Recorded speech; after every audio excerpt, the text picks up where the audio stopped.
Welcome to doctor NYR YouTube channel. आज हम पढ़ेंगे टाइप्स ऑफ एडाप्टिव इम्यूनिटी। सबसे पहले हम देखेंगे एडाप्टिव इम्यूनिटी क्या होता है। ठीक है ना। एडाप्टिव इम्यूनिटी को एक्वायर्ड इम्यूनिटी भी बोलते हैं।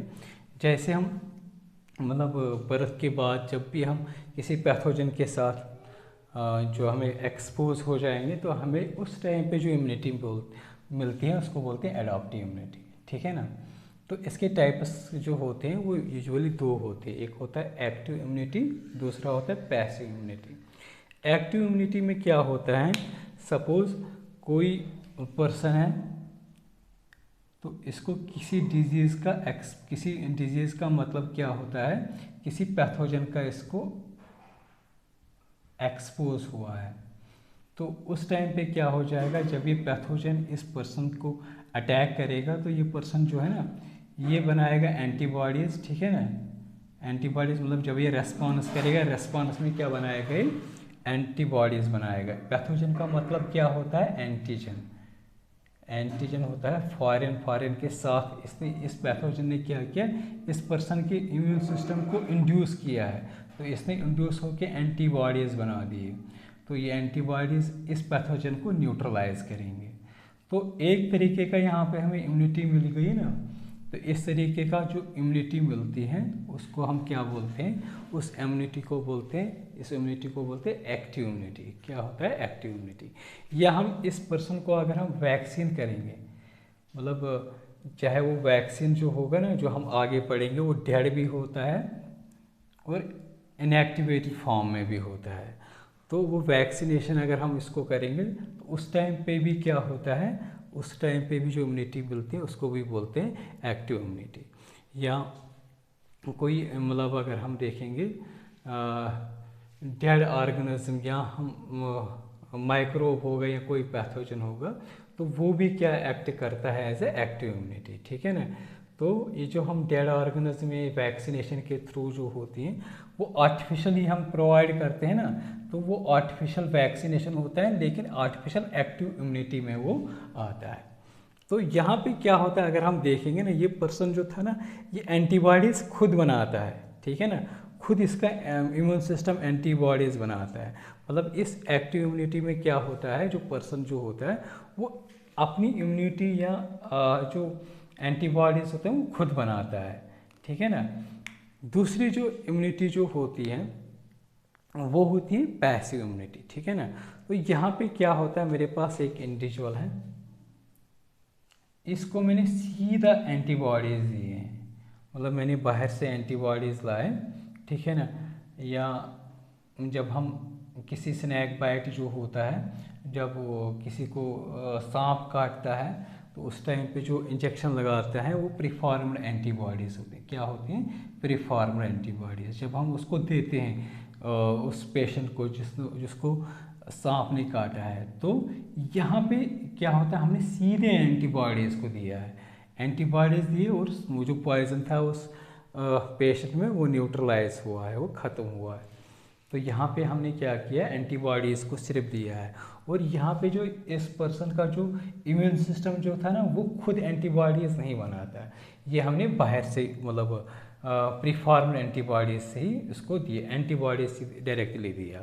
तो यहाँ पे इम्यून सिस्टम जो होता है खुद, यहाँ पे इम्यून सिस्टम जो होता है वो खुद एंटीबॉडीज़ नहीं बनाते, इसलिए इसको बोलते हैं पैसिव इम्यूनिटी। ठीक है ना। दूसरी एग्जांपल जो होता है, जो मदर होती है, ठीक है ना, मदर जो होता है जब वो अपने बच्चे को जन्म देती हैं तो वो बच्चा जो होता है पहला दूध जब होता है पीता है तो वो येलो कलर का होता है, इसको बोलते हैं कोलेस्ट्रम। क्या बोलते हैं इसको, कोलेस्ट्रम। तो जब ये बच्चे को एक कोलेस्ट्रम देती है अपनी माँ एक बच्चे को, उस कोलेस्ट्रम के थ्रू जो होता है एंटीबॉडी चला जाता है।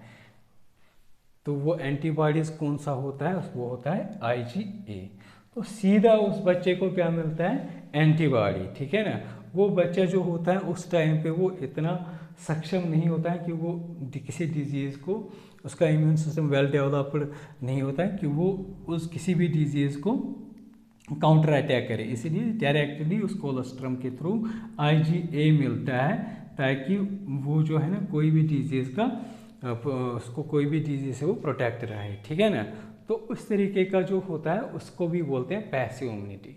तो पैसिव इम्यूनिटी में हमने देखा है जो पैसिव इम्यूनिटी जो होता है, यहाँ पे जो होता है, जो पर्सन जो होता है वो क्या करता है, वो खुद का एंटीबॉडीज़ नहीं बनाता है। लेकिन अगर हम एक्टिव इम्यूनिटीज़ में देखेंगे, यहाँ पे पेशेंट जो होता है यहाँ पे वो खुद बनाता है एंटीबॉडीज़, है ना।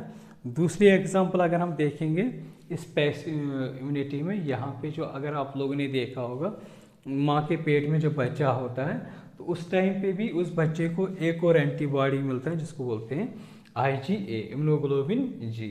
ये मदर से बच्चे को मिलता है किसके थ्रू, प्लेसेंटा के थ्रू, प्रेगनेंसी के दौरान। तो वहाँ पे भी क्या होता है, सीधा एंटीबॉडी मिलता है उस बच्चे को। इसीलिए वो जो इम्यूनिटी मिलती है उस बच्चे को वो होती है पैसिव इम्यूनिटी। तो ये दो टाइप्स होते हैं एडाप्टिव इम्यूनिटी के। इसके बाद जो होता है ये जो एडाप्टिव इम्यूनिटी जो होते हैं ना, किस तरीके से काम करता है। काम करने का मतलब क्या होता है, जो पैथोजन आता है, एंटीजन होता है, वो किस तरीके से उसको न्यूट्रलाइज कर देता है। एक होता है दो तरीके से करता है, एक वो ह्यूमरल इम्यूनिटी से कर देता है, दूसरा होता है सेलुलर या सेल मेडिएटेड इम्यूनिटी। ह्यूमरल का मतलब क्या होता है, जब एंटीबॉडी जो होता है, एंटीबॉडी मतलब जो एंटीबॉडीज जो होता है, एंटीबॉडीज बनाए एक पर्सन ने, तो ये एंटीबॉडीज़ क्या करेंगे, पैथोजन को न्यूट्रलाइज करेंगे, ठीक है ना। तो उस तरीके का जो इम्यूनिटी जो होती है वो उसको बोलते हैं ह्यूमरल इम्यूनिटी, ठीक है ना। मतलब सीधा एंटीबॉडी से जो कोई भी पैथोजन या एंटीजन किल हो जाएगा उसको क्या बोलेंगे हम, ह्यूमरल इम्यूनिटी। इसी तरीके से सेलुलर या सेल मेडिएटेड इम्यूनिटी, तो यहाँ पे क्या होता है, सेल से हमें इम्यूनिटी मिलती है। क्या किससे मिलती है, सेल से इम्यूनिटी मिलता है। फॉर एग्जांपल जो साइटोकिन्स जो होते हैं ना, ये साइटोकिन्स जो होते हैं, यहाँ पे हमने सीधे डायरेक्टली देखा एंटीबॉडी से जो पैथोजन किल हो जाएगा उसको हम बोलेंगे ह्यूमरल इम्यूनिटी। यहाँ से सेल जो होती है, सेल पैथोजन को न्यूट्रलाइज कर देता है। ये किस तरीके से न्यूट्रलाइज कर देता है, जो टी सेल्स होते हैं। जब हम आगे पढ़ेंगे ना, इम्यून सिस्टम के बहुत सारे सेल्स हैं, एक होती हैं उसमें बी सेल्स, टी सेल्स होते हैं, जो हमें नेक्स्ट पढ़ने हैं वीडियोस में। तो इसी तरीके से टी सेल्स जो होते हैं ये क्या बनाते हैं, केमिकल्स बनाते हैं जिनको बोलते हैं साइटोकिन्स। क्या बोलते हैं इनको, साइटोकिन्स। ये साइटोकिन्स क्या करते हैं, ये इन बी सेल्स को एक्टिवेट कर देते हैं। क्या कर देते हैं, एक्टिवेट कर देते हैं। तो एक्टिवेट जब ये हो जाएगा तभी इससे क्या बनेगा, एंटीबॉडी।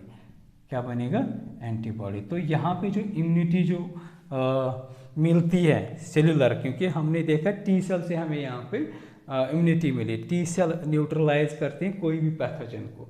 किस तरीके से, ये टी सेल क्या बनाएगा, साइटोकिन्स जो होते हैं ये एक्टिवेट करते हैं बी सेल्स। बी सेल्स से ही एंटीबॉडीज़ बनते हैं।